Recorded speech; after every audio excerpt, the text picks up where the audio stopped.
આજે આપણે બટેકાની ચિપ્સ બનાવવાના છીએ। અમે બટેકાને કટકા કરી લીધા છે ચિપ્સ બનાવવા માટે। 3-4 વખત પાણીથી ધોયા છે અમે। હવે આપણે એક તપેલીમાં પાણી ગરમ મૂક્યું છે, એની અંદર મીઠું નાખ્યું છે। તો હવે આપણે બટેકા એડ કરી દઈશું। ધીમો તાપ રાખીને 5-7 મિનિટ સુધી થોડું અધકચરા બટેકા ચડી જાય ત્યાં સુધી આપણે રાખવાનું છે। મીડિયમ ફ્લેમ પર ચેડવી લઈશું। બટેકા અધકચરા ચડે એટલી વાર સુધી આપણે રાખવાનું છે।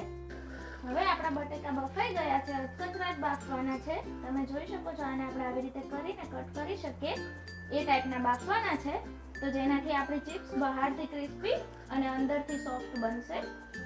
તો આ 5-7 મિનિટ સુધી મેં બાફ્યા છે મીડિયમ ફ્લેમ પર। હવે આપણી ચિપ્સ તળાઈ ગઈ છે, આ ટાઈપની લાઇટ બ્રાઉન રાખવાની છે। 5 મિનિટ સુધી અમે એને તળી છે।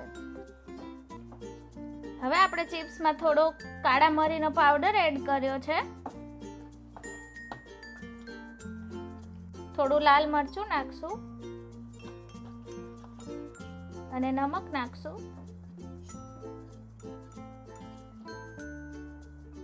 અને થોડુંક લીંબુ એડ કરશું।